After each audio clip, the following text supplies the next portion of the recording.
Kalau sedang sedih di rumah tangga, masalah banyak dan sebagainya, surat Yusuf misalnya. Surat Yusuf. Ya, ada orang-orang yang pakar, para ulama di bidang ahli Al-Quran, mengeluarkan keutamaan surat dan ayat-ayat Al-Quran. Semuanya punya topiknya masing-masing. Semua ayat Quran itu mukjizat.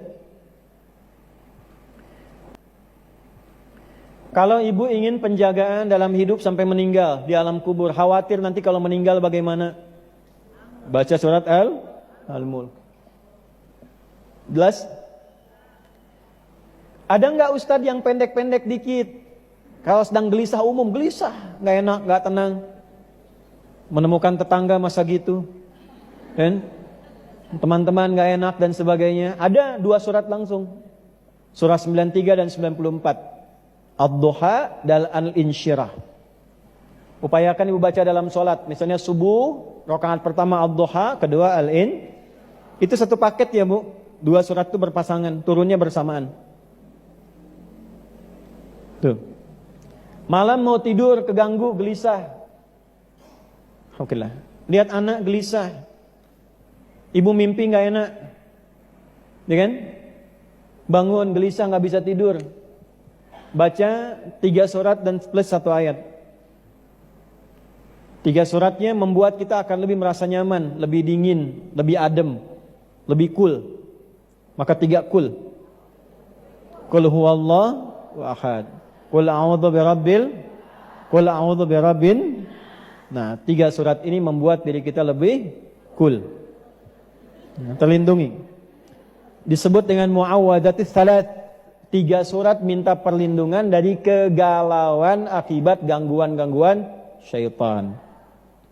Jadi ada nanti dari 7 itu, selain makna tawakal kepada Allah, makna khauf juga, memang satu andalannya setan, senjata andalan setan untuk membuat manusia frustasi sampai mengakhiri hidup.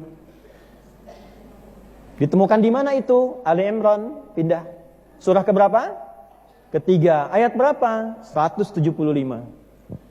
Innama dzalikumus syaitanu yukhawwifu awliya'ah. Quran surah ketiga ayat 175. Ada? Innama dzalikumus syaitanu yukhawwifu awliya'ahu fala takhafuhum wa khafuni in kuntum mu'minin. Itu yang tadi saya katakan, tafsir dari yang Al-Baqarah ayat 150 salah satunya. Sungguh yang mengakibatkan kadang, maaf ya, merasa depresi, anxiety, kebingungan, kegalauan, kegelisahan yang dalam, sampai menghukumi ini nggak mungkin, nggak bisa, stres dan sebagainya, nggak bisa melakukan apa-apa. Itu salah satu faktor yang terdalamnya. Sebetulnya bukan karena masalahnya, karena setan mengaktifkan senjata utamanya, membuat jiwa orang itu berkesimpulan bahwa ya sudah nggak bisa apa-apa saya, sehingga kemampuannya nggak aktif. Alih-alih menyelesaikan masalah, dia memvonis dirinya sendiri, ditakut-takuti sama setan. Itu bahasanya innama dzalikumus syaitan. Itu yang menyebabkan demikian itu setan. Yukhawwifu awliya'ahu, memberikan ketakutan, menanamkan kegelisahan, membuat depresi, tidak tenang, anxiety dalam dirinya, terus gak enak. Tapi itu hanya bisa terjadi kalau diikutin setannya. Jadi kalau dalam suara hati ada yang mengajak ibu supaya pesimis, depresi, memvonis diri, jangan diikuti, itu setan. Bu jangan lihat saya begitu, setan itu yang, bukan saya. Saya ulang ya. Siapa itu? Setan.